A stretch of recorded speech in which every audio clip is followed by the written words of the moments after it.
আসসালামু আলাইকুম রিয়াজ, কেমন আছেন? কালো জিরার ভর্তা কিভাবে বানাবেন এখন আমি দেখাবো। এই জিরাটা 2 মিনিট আমি ভাজ্যা লইছি, 2 মিনিট বেশি ভাজবেন না। ঠিক আছে, এখন আমাদের কাছে পাটা পোতা নাই, আমরা প্রবাসী। এই জিরাটা ব্লেন্ডার করে ভর্তা বানাবো।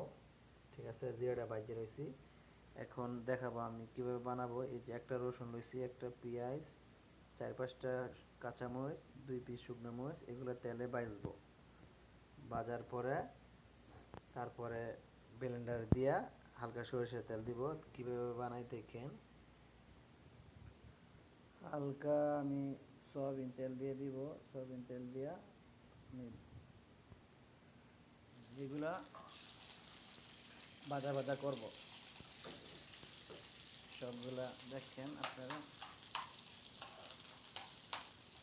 এগুলো সব দিয়ে ভাজা ভাজা করব। ভাজা ভাজা করব, হালকা লবণ দিয়ে দিব।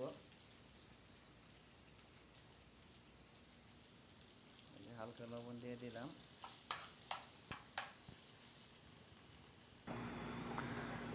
দেখেন, ঠিক এইভাবে ভাজা ভাজা করবেন। রসুনগুলা বাদামি কালার চলে আসছে, ঠিক এইভাবে ভাজবেন।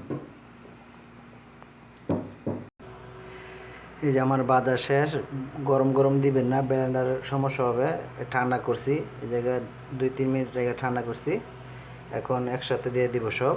তারপরে সরষের তেল পরিমাণ মতন দিবেন।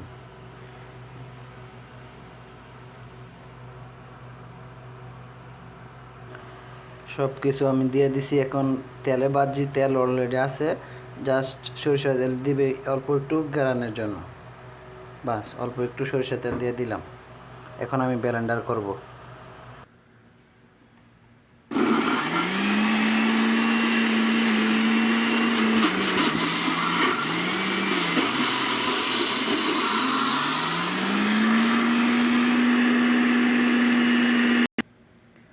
আমার ব্লেন্ডার হয়ে গেছে গা, এখন আমি সার্ভ করব, দেখাবো আপনাদের।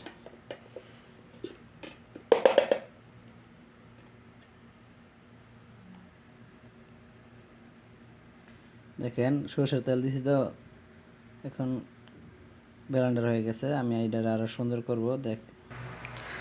আমার কালো জিরা ভর্তা বানানো শেষ। দেখেন, গরম ভাতের সাথে খাবেন, ঠান্ডা সর্দি চিরকালের জন্য বিদায় নিবে। আর এই ভর্তাটা অত্যন্ত টেস্ট হয়েছে, না খাইলে বুঝতে পারবেন না। ঠিক আছে, ওকে গাইস, আজকে এই পর্যন্তই। দেখেন, আমি একটা সবজি বানাইছি। এই জায়গায় আছে ফুলকপি, আলু, গাজর, তারপরে বেগুন। এই জায়গায় তো কালি জিরা দিছি, হালকা কালি জিরা দিবেন। যে কোনো তরকারির সাথে, বাড়ির সাথে কালি জিরা দিবেন, খেতে অনেক স্বাদ। ঠিক আছে, ওকে, আল্লাহ হাফেজ।